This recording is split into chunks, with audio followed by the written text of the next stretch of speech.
Sallallahu alaihi wasallam.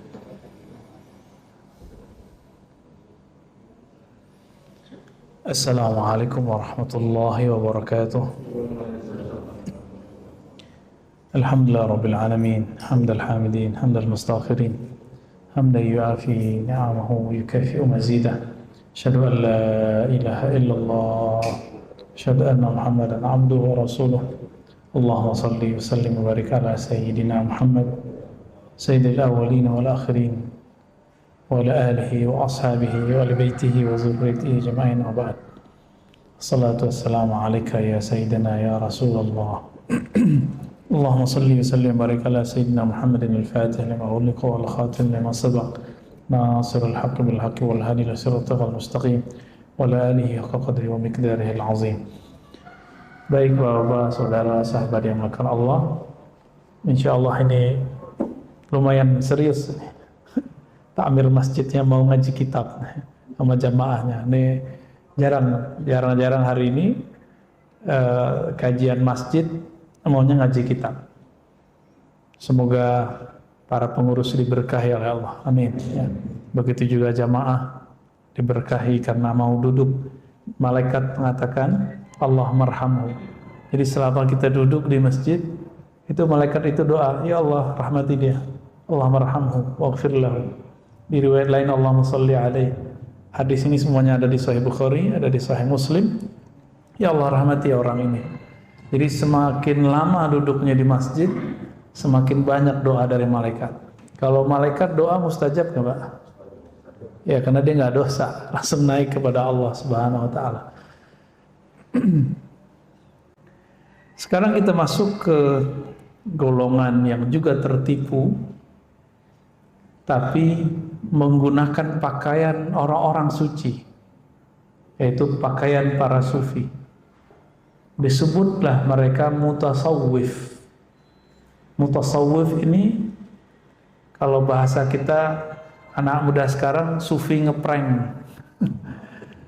Ya, ngeprank orang deh kerjaannya. Dia kira dia dengan begitu, dengan nanti ada beberapa penandanya, dia sudah menjadi seorang ahlullah, wali Allah. Ghururul mutasawwifah wa hum firaqun katsirah mutafarriqah, ya. Jadi mereka ini banyak sekali. Jadi kelompok sufi-sufi palsu, kira-kira begitu bahasanya. Sufi palsu inilah yang bikin barangkali kawan-kawan salafi itu benci dengan tasawuf. Ya, saya curiganya gitu Pak. Tapi pas kita cek sama aja. Yang penting ada nama tasawufnya dibantah semua. Ya, beda dengan imamnya, Imam Syekhul Islam Ibnu Taimiyah itu mengapresiasi sufi, sufi yang benar-benar sufi. Dan dia mengkritisi yang dianggapnya mutasawwifah, sufi-sufi palsu. Apalagi murid Ibnu Taimiyah, Syekh Ibnu Qayyim Al-Jauziyah malah menjadi sufi beneran. Bahkan karyanya lebih dominan tasawufnya daripada salafinya. Contohnya kitab yang paling besar, dan di Saudi ada beberapa tokoh salafi mentahzir, melarang murid-muridnya untuk tidak membaca kitab imamnya sendiri. Judulnya Madarijus Salikin. Madarij artinya maqamat, tahapan-tahapan, makom-makom orang suluk. Salik itu artinya orang suluk. Suluk adalah penempuhan jalan menuju Allah Subhanahu Wa Taala. Dia juga nulis kitab Ibdatus Sabr, ya. Dia juga nulis kitab tentang Az-Zuhud, ada tentang cinta, Raudatul Muhibbin. Sebagian besar sudah diterjemah. Ini Imam Ibnu Qayyim Al-Jauziyah. Beda dengan Ibnu Jauzi, ya. Ibnu Jauzi jauh sebelum mereka. Ibnu Jauzi langsung berguru kepada Syekh Abdul Qadir Jilani. Sedangkan Ibnu Taimiyah, Ibnu Qayyim,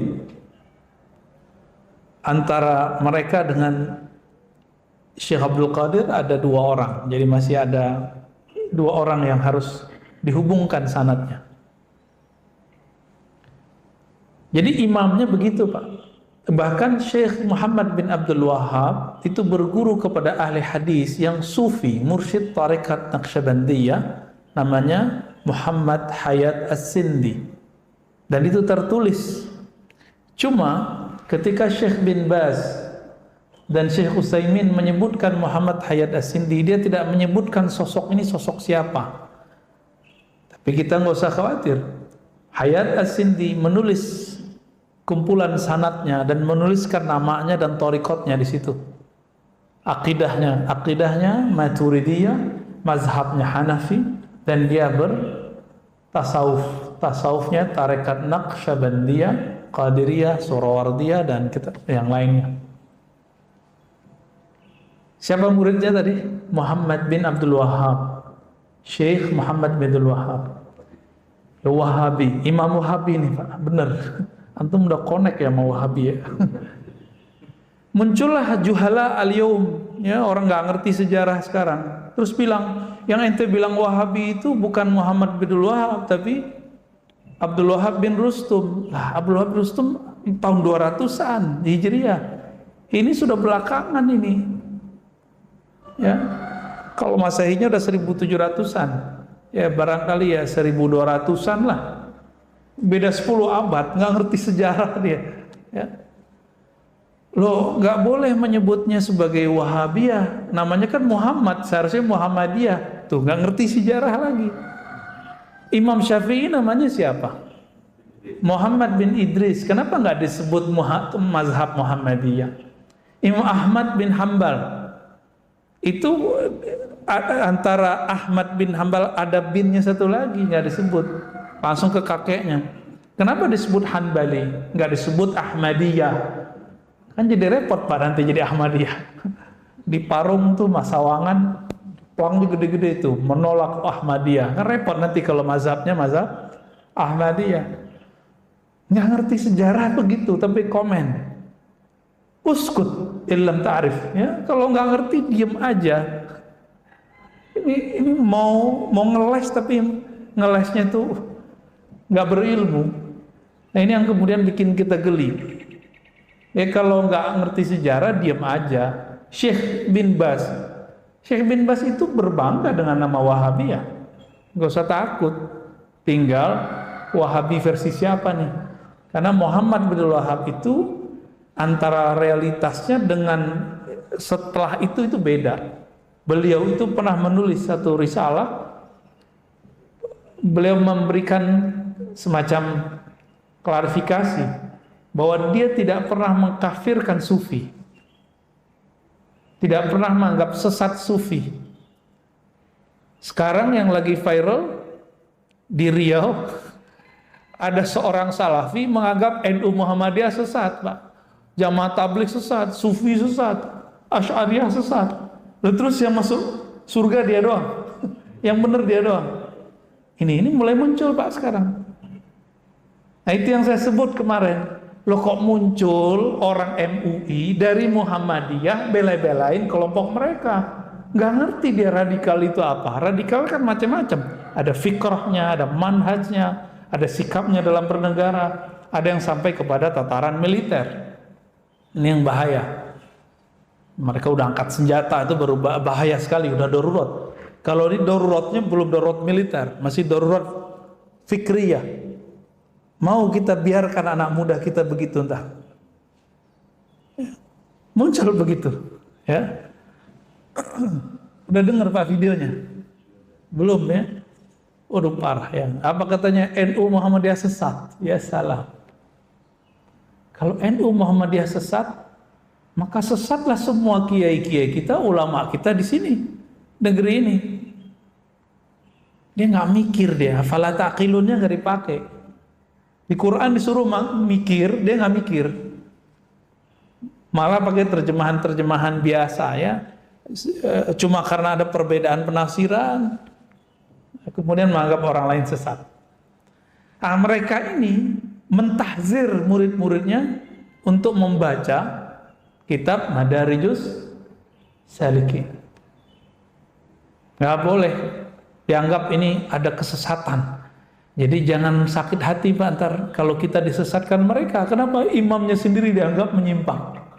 Ya, saya ngomong Syekh Muhammad Al-Wahhab itu berguru ke Syekh Muhammad Hayat As-Sindi yang dia sufi muhaddits, itu saya dianggap bohong.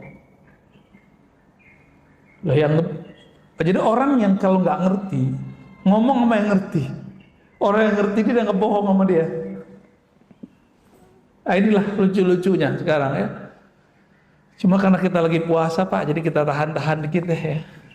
Kalau enggak kita ya debat-debat sekalian. Cuma untuk apa juga debat? Kita debat 1000 kali, bawa 1000 dalil, mereka nggak akan percaya. Innaka la tahdi man ahbabta. Karena hidayah itu bukan sesukamu. Hidayah itu mutlak milik Allah Subhanahu wa Ta'ala. Maka semenjak saat itu saya mengurangi debat. Pengalaman kita bawa beberapa kitab juga mereka nggak percaya. Kitab imamnya kita tunjukin juga nggak percaya. Ya. Kita tunggu saja hidayah dari Allah SWT. Nah ini, saya tadi mengira mereka itu menzindikkan kelompok sufi prank ini ya, mutasawwifah ini, sufi palsu. Ternyata enggak, mereka emang anti sufi. Ya. Imam Ghazali, beliau mengerti di zamannya ada sufi asli, ada sufi palsu. Ightarru bizayyi wal hayyi'ati wal mantiq fayajlisuna ala sajadat ma'a itraq ar-ra's wa idghali fil jayb kal mutafakkir ya. Ini sufi prank ini gayanya doang Pak. Ya, bizay ini pakaian sufi. Emang pakaian sufi ada ya? Ternyata sufi itu nggak punya pakaian khusus, cuma beberapa mursyid tertentu dia suka pakai serban tertentu. Misalnya Allah yarham Syekh Nazim Aqani. Kemudian yang masih hidup muridnya Syekh Hisham Kabbani dan anaknya Syekh Mehmed ya, Syekh Muhammad Kabbani, Syekh Muhammad Al-Haqqani. Itu suka pakai serban. Suka pakai serban. Orang mengira itulah pakaian sufi. Enggak, akhirnya muncullah kelompok pranknya. Bahkan di antara orang-orang yang pernah bertemu dengan Syekh Hisham ini, ada yang kemudian ya ightarru bizay, tertipu dengan penampilan itu, bahwa itulah penampilan sufi. Inilah yang terjadi kepada orang-orang yang menganggap dirinya pengikut Syekh Hisham, tapi Syekh Hisham nggak masuk ke barisannya. Ya, kita ngelihat juga Pak. Ya. Sibuk di pakaian, sibuk di serbannya. Ya Syekh Hisham jadi mursyid kan bukan karena dia serbannya. Ya. Kalau di Jawa mursyid itu kebanyakan kayak Abah Habib Lutfi atau Abah Uci, pakai kopiah terus dikasih begini. Ya.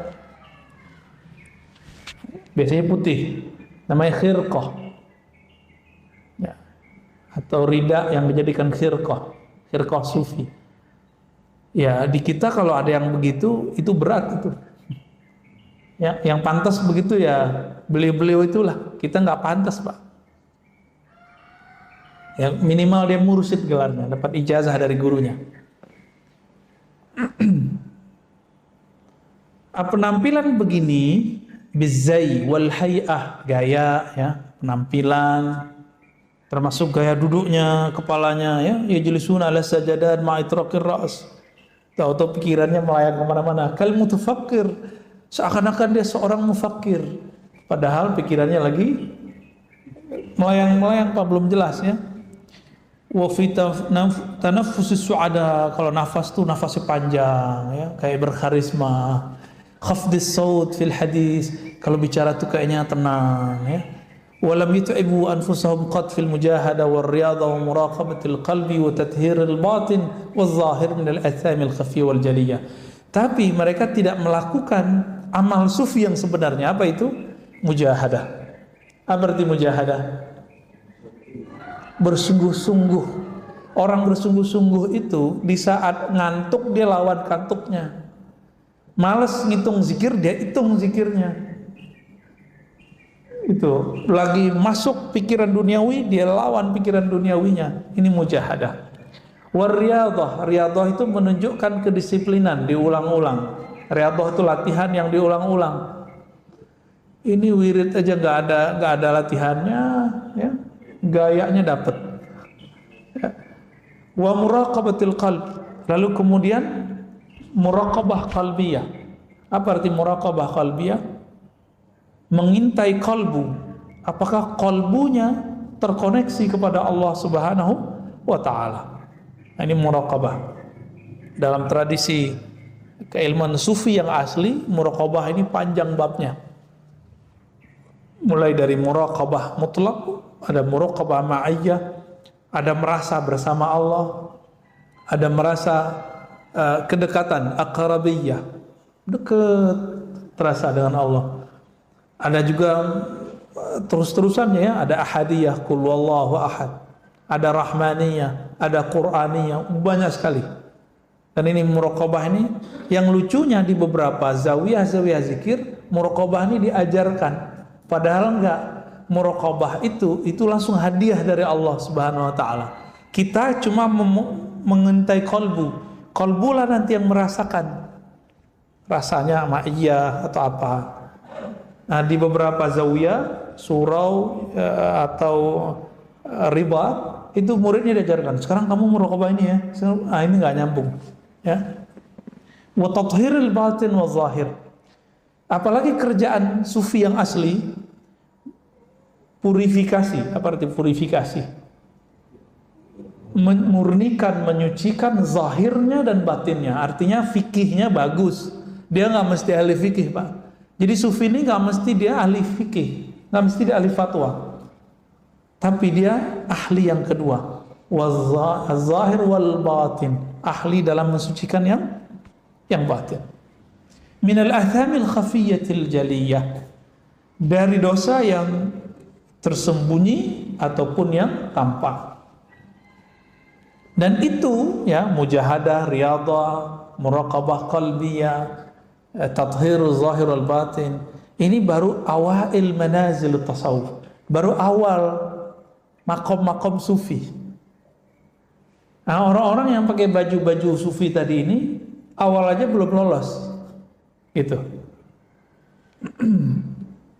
Ma'annahum lam yahumu qad haulaha wa lam yasumu anfusahum syai'an minha. Ya, padahal belum pernah mencium, memasuki fase-fase ini. Ya, kawan-kawan kita ajak latihan. Namanya latihan kan ada targetnya. Kalau sudah nggak latihan baru bebas, baru zikron katsira, itu unlimited. Jadi kita latih, misalnya ada zikir mulai dari 1000, 5000. Itu latihan-latihan itu dibolehkan oleh para ulama karena mengikuti langkah dari Abu Hurairah, sahabat Rasulullah sallallahu alaihi wasallam.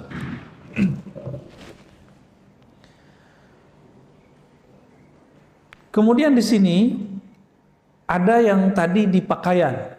Nah, sekarang ada kelompok sufi prank ya, yang idda'at ilmal ma'rifah, yang ngaku-ngaku dapat ilmu ma'rifat.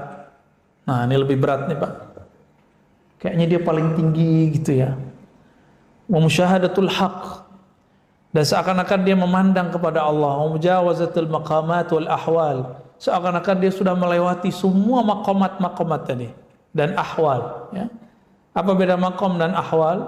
Makom itu adalah kondisi yang sudah menetap pada seorang hamba. Misalnya rasa taubat.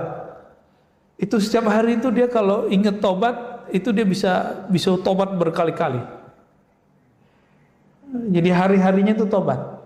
Kalau ahwal, ini rasa yang datang dari Allah. Kadang-kadang dia kemudian nangis. Nah, itu ahwal tobat namanya.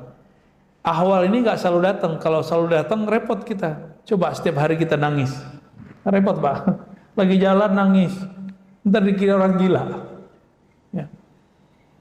Wal mulazamah fi aini syuhud. Orang ini ngaku-ngaku sudah langsung menyaksikan inti daripada zat Allah. Wal wusul ilal qurb, sampai kepada makom qurbiyah, kedekatan. La ya'rifu la yu'rafu hadhihi al-umur illa bil usama wal alfaz. Padahal dia tahu semua ini baru sebatas diskusi dan istilah-istilah bil usama. Jadi nama-nama aja. Nah, ini grup-grup diskusi kitab-kitab tasawuf ini. Grup diskusi kitab-kitab tasawuf ini banyak di kampus-kampus dan sekitar-sekitaran kampus. Ngajinya ini, Pak. Juga ada yang palsu, juga ada. Kayaknya bukan di kampus, kiai-kiai tertentu. Karena saya banyak juga dengerin kiai-kiai tertentu yang ngaku sudah suluk di langit. Saya suluk di langit sekian tahun gitu. Anak-anak yang tamatan-tamatan pesantren Timur Tengah direndahin sama dia. Ente apaan? Paling ente cuma sekian tahun di Mesir gitu. Saya sekian tahun di langit. Emang orang di langit pamer-pamer segala. Bisa kita tes. Kalau dia pernah ke langit ketemu nggak Nabi Isa? Ya, ketemu nggak Nabi Adam di langit pertama? Kalau pernah nyantri di langit, ya, ketemu nggak Nabi Ibrahim di langit 6 atau 7? Karena di hadis Bukhari itu ada dua versi, Fisama Isadisa dan Fisama Anisabi'ah. Langit ke-6 atau langit ke-7. Ketemu nggak sama Nabi Ibrahim? Baru bener tuh nyantri di langit. Baru nyantri di langit belagu, iblis lama di langit. Iblis lama apa di langit? Iblis itu kan dulu dari Banul Jan ya. Wa khalaqal janna min marijim min nar. Kan begitu di Quran. Dan Allah menciptakan jin dulu nama. Jadi sebelum ada setan dan jin sekarang itu ada satu generasi namanya jan. Wa khalaqal janna min marijim min nar. Ya, itu Banul Jan namanya. Klan jin. Dulu mereka berfisik, Pak, di bumi. Jadi di masa Nabi Adam itu kita sama jin tuh begini hadap-hadapan. Repot nggak tuh, Pak?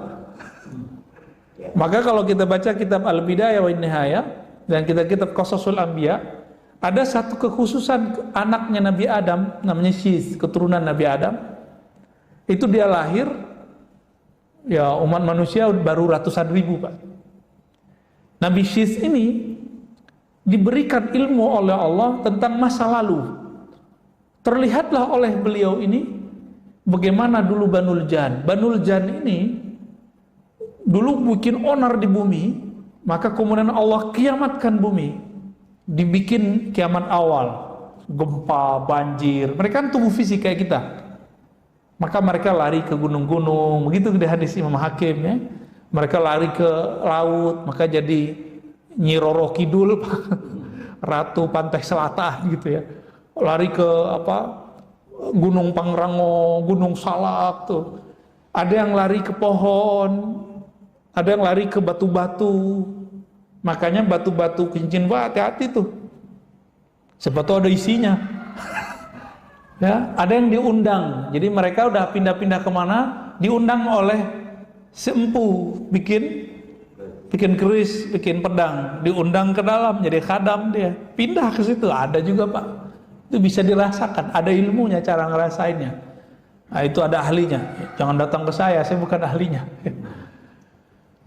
Makanya pohon-pohon tertentu kalau anak-anak indigo bisa ngelihat, Pak. Saya masa kecil bisa ngelihat jin, saya masih ingat. Tinggi-tinggi. Ya, sampai ke atas itu tuh. Pernah saya ngelihat waktu kecil tuh. Ya, sampai ke tulisan Nabi Muhammad tuh, Pak. Tinggi tuh. Ya. Matanya tajam merah. Kayak tongkat. Celananya dikit doang, Pak, kayak orang Papua yang pelosok. Orang Papua sekarang kan udah canggih-canggih, Pak, bajunya udah bagus-bagus ya. Itu sama persis, melihat tegap. Saya masih ingat tatapan matanya sampai hari ini. Kali dia senyum-senyum, Pak, sekarang. Gue diceritain lagi gitu.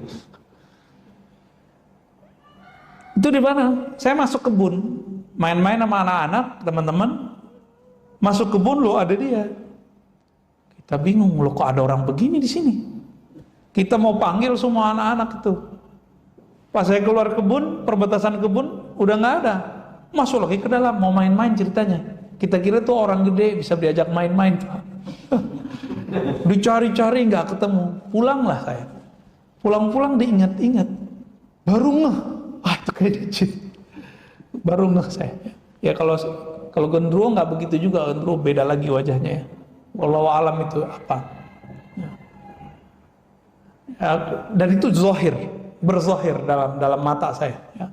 Anak kecil kan ketika lahir antara alam ruhnya dengan alam fisiknya itu masih tarik menarik, Ya. Nah, ada orang-orang tertentu yang akalnya belum terlalu matang, akhirnya yang tadi itu masih membekas dalam dirinya sampai tua dia bisa indigo deh. Kita ngelihatnya kayak orang ebleng, padahal dia beneran Pak. Kita kira dia sedeng. Enggak, dia asli itu. Dia ngerasain paling energinya. Oh, ini dia berasa apa gitu. Tapi kan gak enak hidup begitu Pak. Enak gak hidup? Wah, samping Ustadz ada makhluk nih. Nah, kan repot. Ya. Jadi kayak orang parno ya.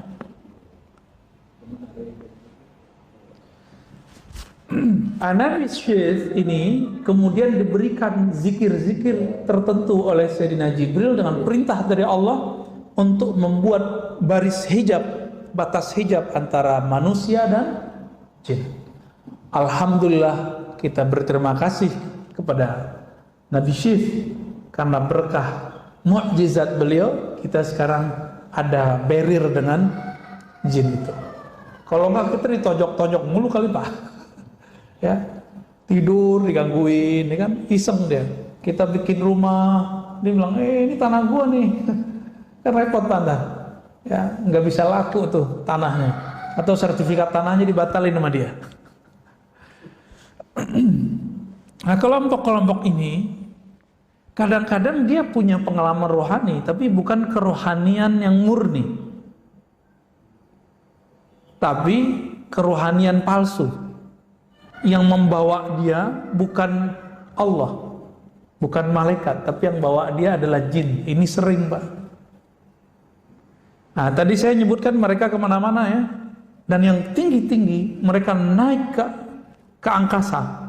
Antara langit dan bumi disebut sama'id dunya. Disitulah Allah izinkan jin-jin, setan-setan yang kuat-kuat itu bikin istana-istana.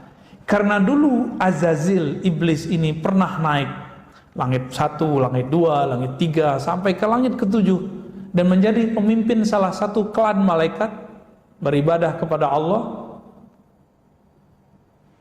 Balik lagi turun ke bawah. Jadi setiap langit itu dia beribadah di sana. Wallahu alam berapa lama mereka beribadah. Tahu-tahu dapat kabar. Ya. Wa iz qala rabbuka lil malaikati inni ja'ilun fil ardi khalifah. Dapat kabar dalam surah Al-Baqarah diceritakan bahwa Allah akan memilih seorang khalifah di bumi, wakil Allah di bumi dari kalangan bukan kamu, tapi kalangan yang tercipta dari tanah. Nah, yang tercipta dari tanah. Apa kata malaikat? Ya Rabb, kenapa engkau menjadikan khalifah di bumi orang-orang yang merusak? Loh, malaikat sudah tahu, berarti sudah ada Adam sebelum Adam. Malaikat sudah pernah ngelihat ada makhluk kayak kita ini, kayak Nabi Adam, yang dulu merusak dan menumpah darah di bumi. Nah, jadi jangan heran nanti kalau ada beberapa kiai, beberapa ustadz, profesor menafsirkan Adam qabla Adam. Ada Adam sebelum Adam. Tapi Adam yang disebutkan dalam silsilah ranji kenabian itu Adam terakhir Pak. Adamnya kita. Maka Adam-Adam sebelumnya ya itulah mungkin Homo sapiens itu segala macam, kita nggak tahu. Ya. Ada kan di Pulau Jawa kan ada kan? Ya ketemu rangkanya, tapi nggak banyak Pak. Kalau dihitung ya paling-paling nggak lebih dari 70 seluruh bumi, nggak akan banyak. Nah itu sebelum kita tuh. Karena kalau dihitung kita ke Nabi Adam, barangkali belum sampai 70.000 sampai 10.000 tahun, belum nyampe. Kita ke Nabi Adam. Ya belum nyampe Pak. Ini mau genap nih 7.000 tahun. Sedangkan Homo sapiens itu termasuk yang ditemukan oleh Darwin dan teman-temannya pengikut-pengikutnya. Ada burung ya kan? Ada rangka orang kayak manusia, tapi kok kepala tengkoraknya sedikit beda. Yang agak sempurna itu kan yang di Pulau Jawa, mirip sama kita. Itu jauh sebelum Nabi Adam, jutaan tahun. Kalau jutaan tahun berarti mereka hidup sebelum manusia. Jadi teori Darwin ini yang keliru adalah cocok loginya. Sedangkan data yang dia temukan itu benar. Apa datanya? Ada makhluk sebelum Adam, kayak kita. Itu sahih, Pak. Sebelum kita sudah ada yang mirip-mirip manusia. Sebelum manusia ada binatang-binatang. Kita nggak tahu namanya apa ya. Ya, yang disebut oleh anak-anaknya dinosaurus. Ya, ada macam-macam. Itu emang ada. Ya dulu kadal-kadal, buaya-buaya yang di Komodo itu kan yang masih tersisa itu. Dulu kan gede semua. Kan makhluk purba yang masih tersisa. Sekarang segede kita. Ya dulu manusia segede itu juga. Cuma manusianya bukan Nabi Adam. Yang disebutkan dalam silsilah Nabi Muhammad keturunan Nabi Ibrahim keturunan Nabi Nuh keturunan Nabi Adam. Nah, bukan Adam yang itu. Karena kalau Adam yang itu belum nyampe 7.000 malah. Kalau perkiraan kita ya. Arkeolog kan sudah punya alat. Diambil sampelnya, karbonnya masukin ke lab, itu ketahuan umurnya berapa. Jadi bumi ini sudah sangat tua. Sangat-sangat tua. Dan sudah ada gempa dahsyat sebelum kita. Ada meteor masuk ya. Makanya tadi yang kita ceritakan dalam hadis Imam Al-Hakim, nah hadis-hadis yang lain yang sahih, itu jin-jin tadi pergi ke gunung-gunung, pergi ke pohon-pohon, pergi ke batu-batu, ke goa-goa, masuk, bahkan ada yang masuk ke dalam bumi. Ada yang dia bisa terbang dan naik ke atas. Nah, yang naik ke atas ini kelompok-kelompok jin yang jago ilmu. Yang nanti mereka akan menjadi penipu-penipu orang-orang yang ahli ma'rifat palsu ini. Maka hati-hati Bapak Sarmakan Allah, kalau ada orang pengalaman melayang ke bawah ke alam mana, ke bawah ke langit mana, itu belum suatu sahih, belum tentu benar. Kita harus hati-hati benar ya. Kalau tidak ada jaminan kebenarannya, nggak usah deh percaya gitu. Karena ada kata-kata kunci kesahihan pengalaman rohani itu. Di luar itu syaitan yang main. Setan yang main. Biasanya melahirkan kiber. Nah, itu aja paling gampang. Pengalaman rohani apa saja yang melahirkan perasaan merasa lebih sedikit saja dari orang, ini pertanda ma'rifatnya ma'rifat syaitaniyah. Walaupun dia kayak dibawa ke aras, itu aras yang dibuat sama iblis. Antara langit dan bumi disebut sama dunia, yang orang sebut khayangan. Makanya ilustrasinya Sung Gokong kan itu persis, Pak. Kerajaan langit itu ada awan-awannya. Ini ciri-ciri mereka berawan-awan itu. Jadi itu bukan imajinasi bohongan ya, karena dalam tradisi falsafah Aflatun, apapun yang diimajinasikan manusia itu ada realitasnya sebenarnya. Kita kan berimajinasi apa? Itu ada realitasnya di luar. Cuma ada yang akal kita kesampaian, ada enggak. Bukan enggak masuk akal. Akalnya enggak nyampe, bukan berarti dia enggak ada ya. Talaqqafa min alfazit ta'at kalimat fahuwa yuraddiduha wa yazunnu anna dhalika a'la min ilmi al-awwalin wal akhirin. Dia dengan tadi lafaz-lafaz tadi, istilah-istilah tadi merasa itu adalah yang paling tinggi, a'la min ilmi al-awwalin, lebih utama dari ilmu awalin dan akhirin. Generasi dulu dan generasi belakangan. Nah, orang-orang ini ciri-cirinya apa? Yanzur ilal fuqaha wal mufassirin wal muhaddisin wa asnafil ulama bi'ainil izrdiyah.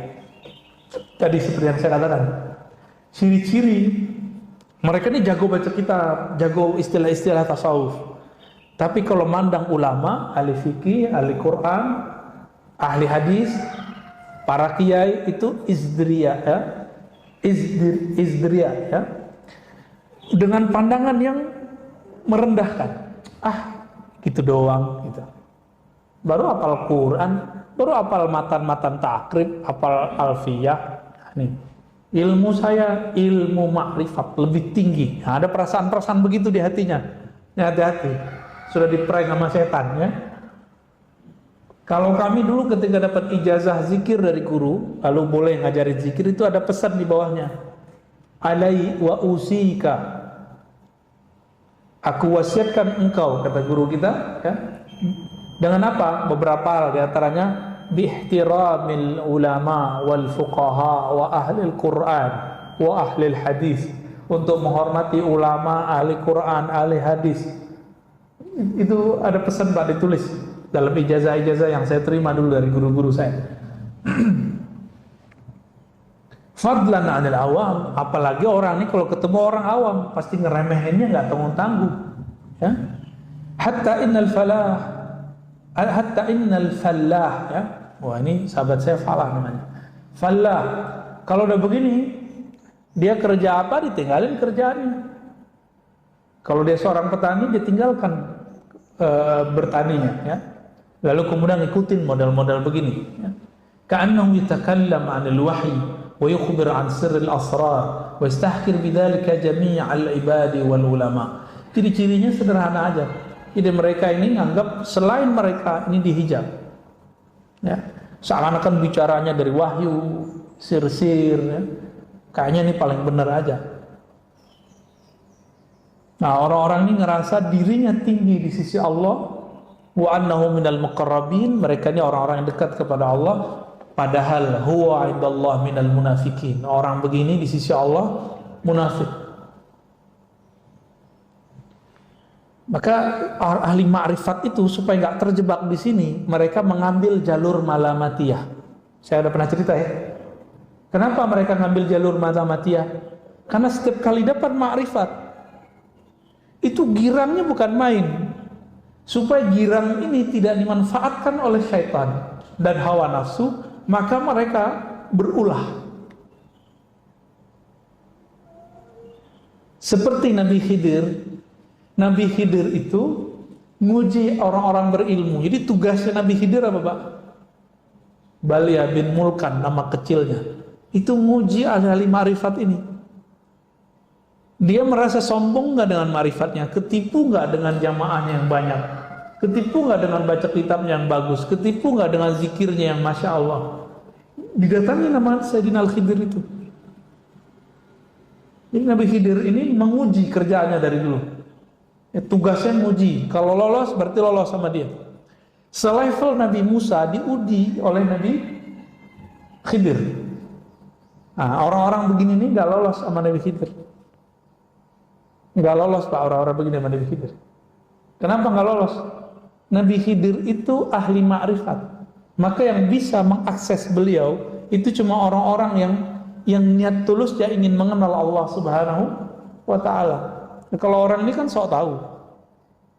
Nabi Khidir ini akan mengajarkan orang bagaimana dirinya itu merendah di hadapan Allah, tidak menunjukkan bahwa dirinya ini orang hebat. Maka bikin ulah depan Nabi Musa. Maka saya nggak bisa bayangin Pak, kalau Nabi Khidir itu nyata di depan kita, mungkin kita jadi kafir semua kali. Antum bisa bayangkan Nabi Musa ini ahli hukum.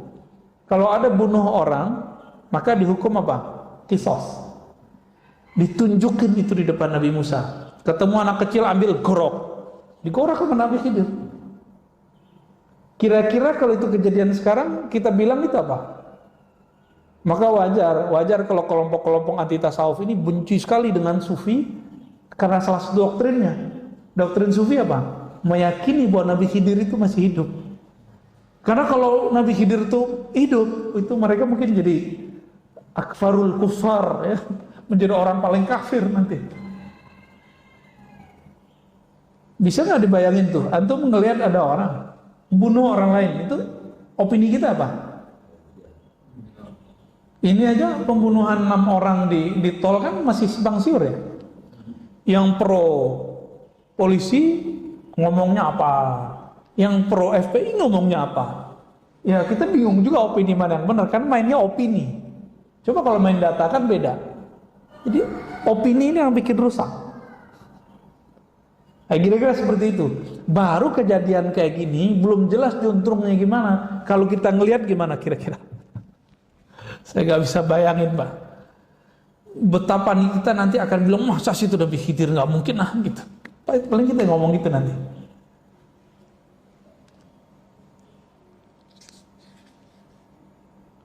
Makanya Imam Ahmad Al-Ghumushqanawi di kitab Jami Usul Aulia belum mengatakan kalau ada orang debat kamu, caci maki kamu atau berulah depan kamu, gak usah ditanggepin. Siapa tahu dia Nabiullah Khidir. Gitu kata Imam Ahmad Al-Ghumushqanawi, dan beliau jangan salah, beliau ahli hadis.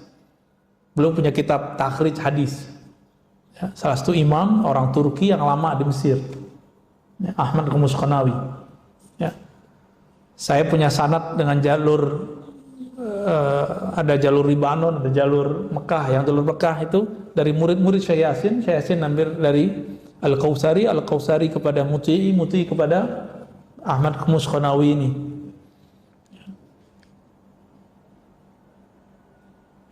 Wa inda arbabil qulub minal hamqal jahilin. Orang ini menurut ahli qalbu hamqa, bukan hamka apa ya?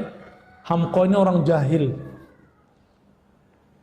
Lam yahkum qat' ilman wa lam yuhazib khalqan wa lam yurattib amalan wa lam yuraqib qalban siwa ittiba'il hawa wa talaqqufil hadayan wa hifz. Jadi ini beda dengan Malamatiyah. Jadi kelompok ini obral ma'rifat kemana-mana. Kalau yang pertama tadi obral penampilan, kayaknya sufi itu harus kemana-mana pakai serban, kemana-mana pakai gamis khusus. Enggak begitu yang disebut sufi. Ada yang lebih parah, firqatun waqa'at fil ibahah wa tawwu bisata syara' wa rafadul ahkam wa sawwu binal halal wal haram. Kelompok yang disebut oleh dulu Imam Ibn Arabi dengan kelompok ibahiyah, kelompok yang menghalalkan yang haram. Kata mereka, sekarang yang halal haram, yang halal jadi haram, yang haram menjadi halal. Kenapa? Ketika seorang hamba sudah dekat kepada Allah, maka si hamba ini tidak berlaku lagi padanya hukum syariat. Ketipu nggak? Udah pasti ketipu.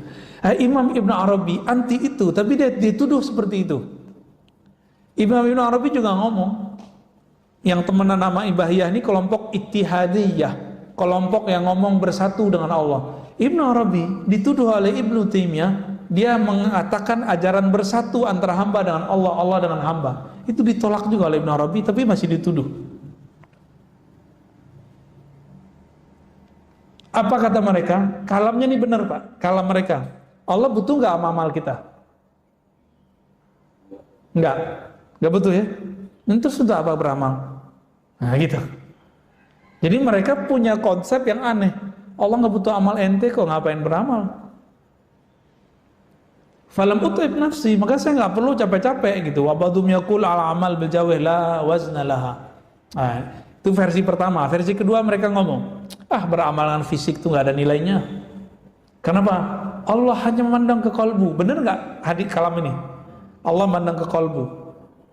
Tapi hadis yang benar, kalam yang benar ini dia kaitkan dengan ya kita nggak perlu berarti ya, beramal secara fisik. Nah ini kalam-kalam mereka. Nah ini juga sufi-sufi prank ini Pak ya. Apa kata Imam Ghazali? Wal ibahiyah minal kuffaril marikin. Mereka ini sudah masuk kepada daftar kafir. Jadi nggak masuk lagi. Nah, maka ini kata kunci Pak. Setinggi apapun ma'rifat seseorang, nih ingat-ingat nih, setinggi apapun kajian hakikat seorang syekh, seorang sufi, ujian dia adalah syariat. Jika dia menghalalkan yang haram, dia ngomong secara lisan. Baik lain kalau ceritanya dia terjebak maksiat, itu lain cerita. Selama dia tidak menghalalkan yang haram, maka ma'rifat dia sahih. Tapi kalau dia sudah mulai menghalalkan yang haram, ini pertanda ma'rifatnya, hakikatnya hakikat syaitaniyah, bukan ilahiyah. Inilah yang dapat kita ambil dari Imam Syekh Abdul Qadir Jilani Al-Qutubur Rabbani. Apa kata beliau? Saya didatangi oleh cahaya yang berlipat-lipat. Cahaya itu berkata, Ana Rabbuk, akulah Tuhanmu wahai Abdul Qadir. Al-an, sekarang, semua yang haram bagimu aku halalkan. Langsung senyum si Abdul Qadir. Ya ente iblis. Hanya iblis yang ngomong begini. Gitu. Karena ilmu hakikat setinggi apapun ujiannya di syariat.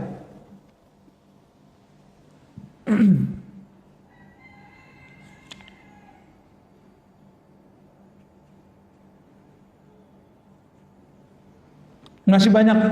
Jadi tasawuf ini hati-hati. Gimana cara untuk tidak terjebak? Cari guru yang bersanad, yang dia dapat ijazah sahih dari gurunya, akidahnya Ahlus Sunnah, dan memilih mazhab salah satu dari mazhab yang ada, ya, mazhab yang 4. Begitu Syekh Muhammad ibn Muhammad Al-Khani dalam kitab As-Sa'adah Al-Abadiyah memberikan guidance buat kita. Jadi dicari ini guidance-nya kira-kira seperti itu, ya. Jadi nanti kalau ketemu sufi-sufi prank apa sudah tahu lah, ya. Dan ghururul mutasawwifah ini agak berat. Kenapa? Karena mereka merasa dirinya paling mulia. Nah, ini yang paling problem dari mereka, ya.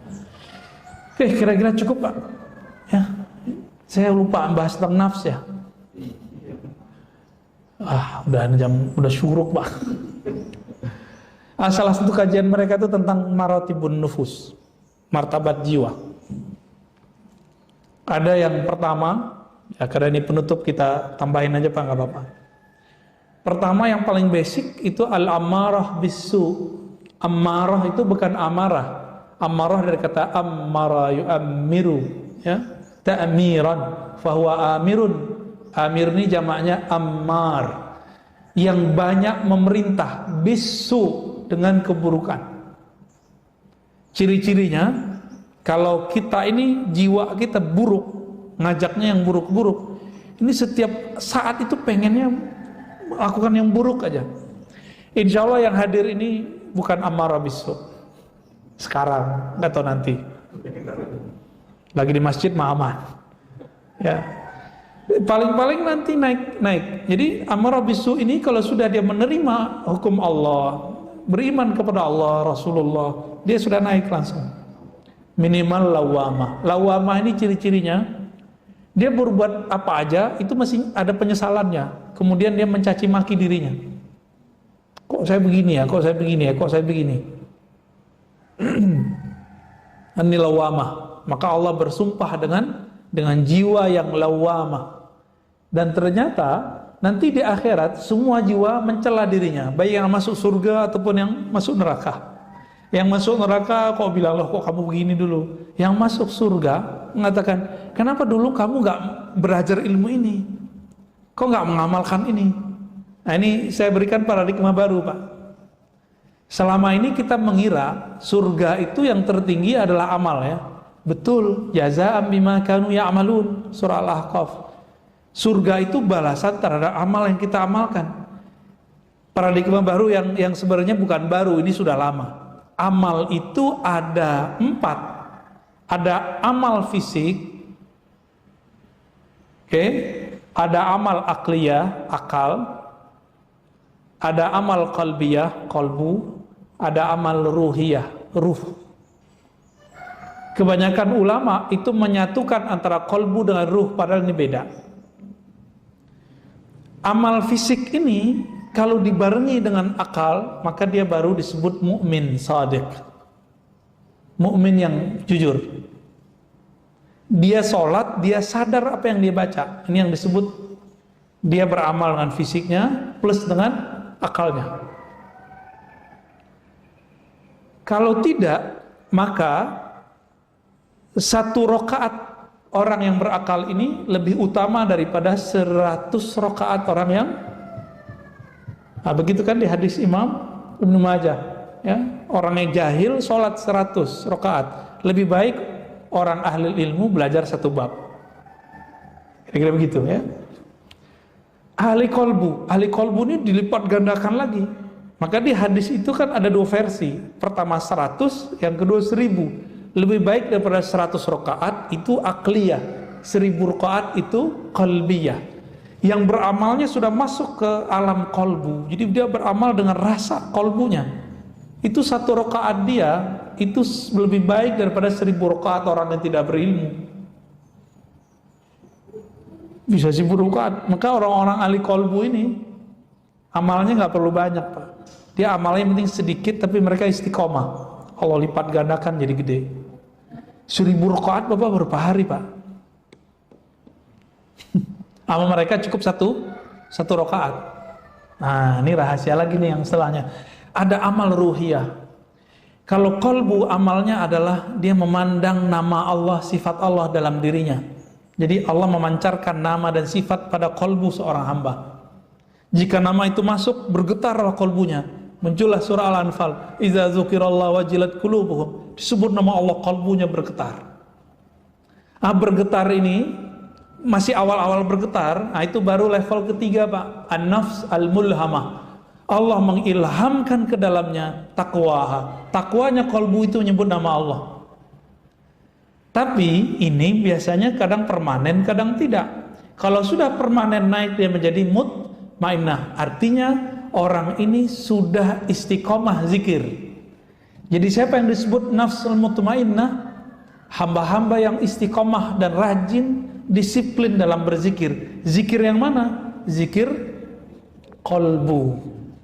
Kalau zikir qalbunya sudah beres, maka fisiknya akan mengikuti. Kualitas amalannya jadi dahsyat. Dulu ada seorang hafiz punya murid. Murid-murid ini mau belajar zikir kepada salah satu orang ahli zikir lah ya. Ditelepon lama sama gurunya nih, "Ustadz, ente kok bawa murid aneh belajar zikir?" gitu. Ntar dia ketinggalan lagi hafalan Qur'annya. Dijawablah sama orang ini, "Loh Ustadz, inti Quran kan zikir." Maksudnya kalau ente sudah tenang berzikir, ngafalnya cepat. Oh gitu ya? Bisa ada jaminannya gak? Nanti dia gak ninggalin hafalannya. Udah tenang, nanti ente dijamin. Jaminan di Quran sendiri. Ala bidzikrillah tatmainnul qulub. Bener lah. Ada salah satu muridnya orang ini.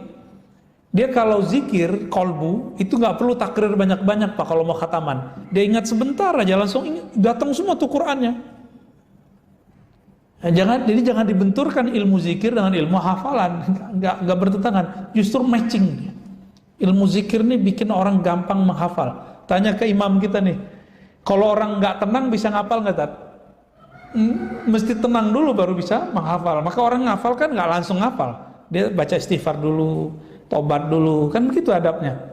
Gak tahu orang-orang hafal sekarang kan ini gak begitu ya, langsung ngapal-ngapal aja. Akhirnya kalau hafal sombong yang tumbuh. Kita dulu kalau ngafal dilatih begitu. Ente syahadat dulu, istighfar dulu, ya. Kalau perlu baca doa, kirimkan doamu untuk guru-gurumu silsilah yang mengajarkan Al-Quran. Jadi betul-betul dibuat orang ini merendah. Istiqomah dia di situ. Dia disebut an-nafs al-mutmainnah. Zikirnya zikir qalbu tuh Pak. Ya. Radiyah mardiyah itu zikirnya muraqabah. Dia merasa dilihat oleh Allah Subhanahu wa taala. Itu radiyah mardiyah. Itu level sampai ke level 6. Bedanya kalau radiyah ini dia yang mencoba untuk memandang qalbunya. Kalau mardiyah ini Allah sendiri yang meminjamkan pandangan itu. Zikirnya sudah bukan lagi zikir menyebut, baik di lisan ataupun di kolbu. Zikirnya adalah zikir mengingat, zikir dipandang. Ada yang lebih tinggi lagi, al-insan al-kamil. Insan kamil ini dia sudah mengerti semua yang seharusnya seorang hamba mengerti tentang sifat-sifat Allah. Ini baru insan kamil. Di atasnya masih ada lagi Pak. Ini nggak boleh saya ceritakan. Minimal hamba yang insan kamil ini sudah sampai di makom al-ihsan. An ta'budallah ka'annaka tarah. Engkau beribadah seakan memandang Allah. Kalau kita mandang tembok Pak ya. Ya itulah kita ya. Zikirnya apa? Kalau sudah ketemu perlu zikir nggak? Zikir lisan. Saya ketemu Ustaz Harun, masih perlu nggak bilang Ustaz Harun gitu. Mana Harun? Bilang gitu nggak? Kan enggak. Kalau orangnya di depan. Tapi kalau orangnya belum ada, gimana? Kirim salam dong, mau Ustaz Harun kan gitu. Di mana sih Ustaz Harun? Kita nyari. Kalau orangnya nggak ada di depan, kita ingat-ingat, sebut-sebut. Kalau sekarang orang di depan, berani nggak nyebut-nyebut nama begitu? Nggak berani. Sama. Yang sudah sampai insan kamil ini atau minimal muraqabah radiyah mardiyah ini, Dia nggak nyebut lagi ya Allah, nggak ada, kecuali dia ngajar orang. Di kalbunya sudah merasa dipandang. Maka zikir orang ini zikir daim, zikir berkontinu dengan diam aja. Bahkan pada saat itu zikir itu mazmum, zikir menyebut itu mazmum, berarti dia belum ketemu juga yang dia maksud. Nah, ini yang maksud Imam Abu Yazid Bustami, kalau sudah ketemu yang disebut, maka zikir-zikirmu terlarang. Nggak sopan kan? Bapak ketemu kiai, masih nyebut-nyebut nama kiai depannya. Itu baru sama makhluk loh, apalagi sama khalik. Ini nggak difahami sama orang-orang anti tasawuf. Dikira Abu Yazid itu mengharamkan zikir. Padahal itu musyahadah, bab musyahadah. Nah, kira-kira itu tingkatan nafs. Jadi metode cepatnya cuma satu, zikrullah. Dan nggak mungkin kalau nggak dibimbing. Kecuali bapak ini majzub. Apa arti majzub? Ditarik ke Allah. Cuma kalau majzub nanti kayak wadsehan, ya mau nggak apa-apa pak kalau mau. Kita belain wadsehan, kita disebut gila sama orang pak ya. Terima kasih. Emang kita lagi gila belajar ya. Dulu saya menganggap wadsehan itu gila beneran. Tapi setelah tahu ilmunya, itu pun kita belajar baru-baru setahun ini saya mengerti. Dulu di kitab banyak majzub. Kita nggak ngerti majzub itu apa. Ternyata di Indonesia wali majzub yang terkenal itu kan Habib Al-Kaf. Yang kedua ini Habib Wan Sekhan ini, Habib Sekhan. Tapi orang nggak ngerti, suka bully. Jangankan Wan Sekhan, yang waras saja kayak Habib Umar dibully sama mereka. Betapa mereka tidak hormat pada zuriat Nabi Sallallahu Alaihi Wasallam. Nggak ngerti apa arti majzub. Ya, nantilah lain kali kita bahas lagi apa itu ya. Cukup Pak? Ada yang mau dikonfirmasi? Ditanya?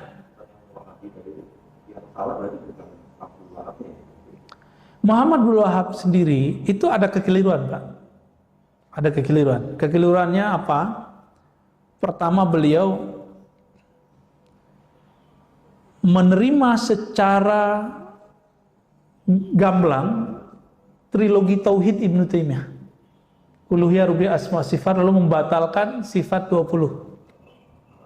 Ya. Itu aja problemnya. Tapi beliau berguru kepada orang-orang itu gitu. Sufi dan Asy'ariyah. Kan Imam Sindi tadi, Hayat As-Sindi itu seorang Asy'ariyah. Lalu dia punya guru namanya Ibnu Abdul Latif. Ya, ada beberapa gurunya Asy'ariyah, Syafi'iyah, Muhaddis. Kita cerita begini nggak bakal dipercaya sama mereka. Padahal kitabnya jelas, bukunya ada, yang nulis juga guru-gurunya, Bin Bas, Utsaimin. Apalagi di zaman itu sudah ada yang nulis. Itu kekeliruan pertamanya. Kekeliruan keduanya masih ada lagi. Apa kekeliruan keduanya? Beliau menerima kerjasama dengan keluarga Saud untuk keluar dari Daulah Utsmaniyah. Ini kesalahan yang fatal. Fatal. Ternyata keluarga Saud itu didatangi oleh penjajah Inggris, diiming-imingi. Jadi waktu itu orang Inggris ini kan kepalanya banyak Pak. Ada yang ditaruh ke pemerintahan syarif di Makkah, namanya Syekh Syarif Al-Hashimi. Ya, jadi di Mekah itu sudah ada raja lokal yang tunduk kepada Daulah Utsmaniyah. Kemudian terpisah ketika Utsmaniyah mulai goyang. Nah, keturunannya ini kemudian yang ada di Yordan sekarang. Makanya mereka belakang namanya Al-Hashimi kan, yang Yordan. Ini pun lagi mau diobrak-abrik sama Yahudi Pak. Karena Yordan lagi kacau juga nih. Tinggal Saudi Pak yang belum diacak-acak. Ya. Tinggal nunggu yang disebutkan di hadis itu. Jika pemimpin di Arab ya terjadi konflik, udah nggak lama Dajjal keluar Pak. Mungkin fitnatu Dajjalnya dulu kali ya. Ya, itu awalnya. Tapi gimana? Walaupun itu fatal, itu skenario Allah. Karena Daulah Utsmaniyah ini walaupun ada prestasi di zaman Muhammad Al-Fatih dan lainnya, tapi itu kan zaman-zaman otoriter semua. Dan zaman otoriter itu berlanjut sekarang di Saudi. Saudi sangat otoriter. Mana mungkin ada pengajian seperti ini di Saudi, nggak ada. Bapak buat pengajian di luar corona loh Pak ya, itu bisa ditangkap, bisa dibubarin. Makanya guru-guru kita di sana sekarang untuk menerima tamu itu susah. Buat pengajian terbuka itu susah. Boro-boro buat maulidan terbuka. Maka seharusnya salah satu tokoh Habib kita yang pernah di Mekah bersyukur karena selama di Mekah dia nggak bisa buat maulid, nyampe di sini bisa buat maulid. Seharusnya dia bersyukur, ya. Nggak bisa Pak kita buat pengajian di sana kalau nggak dapat izin dari pemerintah. Waduh, parah di sana, otoriter sekali. Untungnya sekarang Muhammad bin Salman ini dia ngerti Wahabi ini siapa. Cuma kan dia juga kita nggak tahu isi otak dia apa kan? Ya kita nggak tahu juga. Siapa tahu dia lagi dekat sama siapa. Dan dia mengatakan Wahabiyah adalah senjata pemikiran perang Amerika melawan Rusia. Dan itu sudah berhasil. Skenario ini berhasil di Yaman, berhasil di Suriah. Suriah udah hancur, Irak udah hancur. Mau Pak dibuat negeri seperti itu, negeri kita. Makanya sekarang coba lihat, Syiah benci sekali sama Salafi, dan Salafi mengkafirkan Syiah. Begitulah terus. Lalu kita yang Ahlus Sunnah ini dipaksa untuk ikut salah satunya. Mau? Caranya gimana? Buat stigma orang-orang Ahlus Sunnah ini pro Syiah. Dan orang-orang awam yang jahil ini kemudian jadi pengikut Wahabi. Akhirnya jamaah awam benci sama ulama-ulama aswaja yang Ahlus Sunnah karena dianggap Syiah.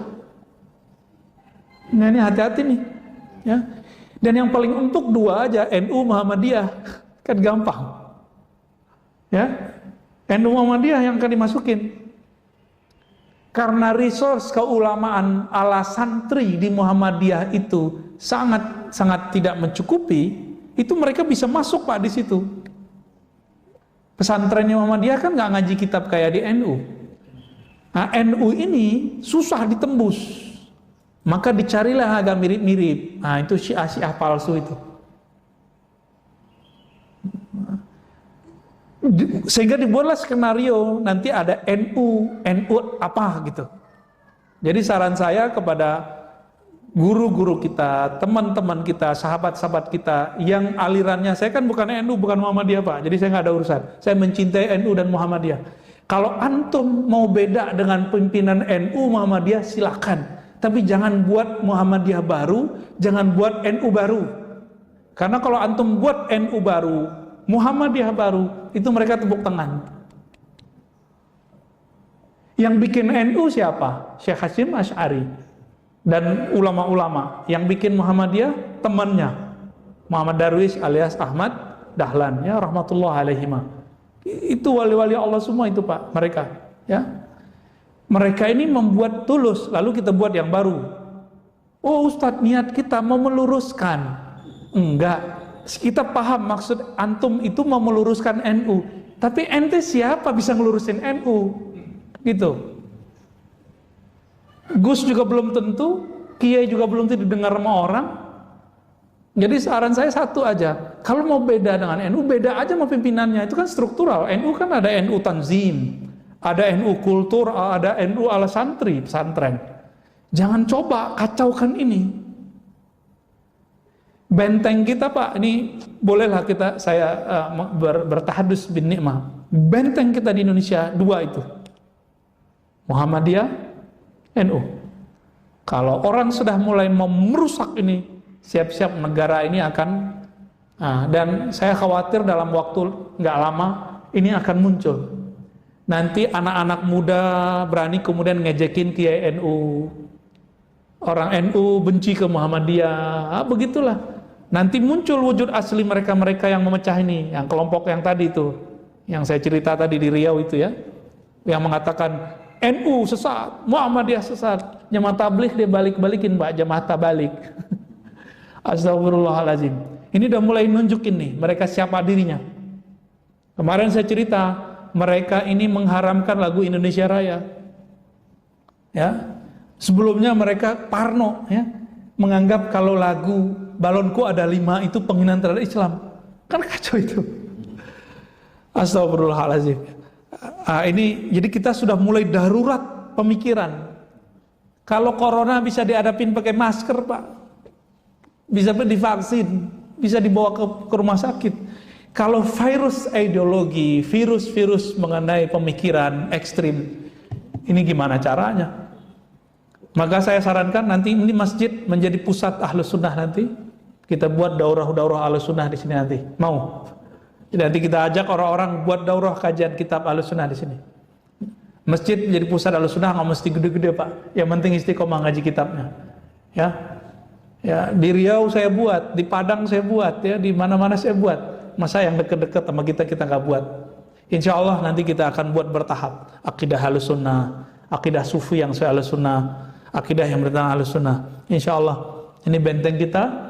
Semoga Allah meridhai dan menjaga kita semua. Amin ya rabbal alamin. Nasallallahu al-afwa wal afiyah lana wa li walidina wal masyayikhina wa li sairil muslimin wal muslimat. Allahumma arhamna warham masyayikhana. Allahumma arhamil hadirin wal hadirat. Ya Allah, sayangi kami, sayangi yang hadir, sayangi orang tua kami. Ya Allah, jagalah kami, jagalah negeri kami, jagalah orang-orang yang mengurus negeri kami, jagalah rakyat yang tinggal di negeri kami.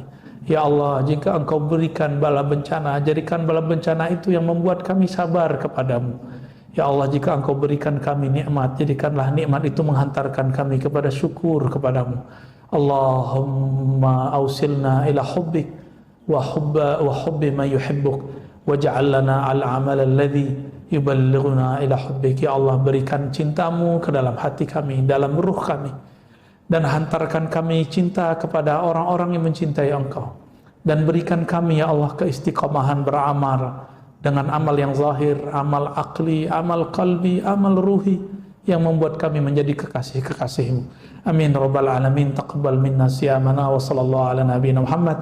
Rabbana atina fid dunya hasanah wa fil akhirati hasanah wa qina adzabannar. Walhamdulillahi rabbil alamin. Assalamualaikum warahmatullahi wabarakatuh.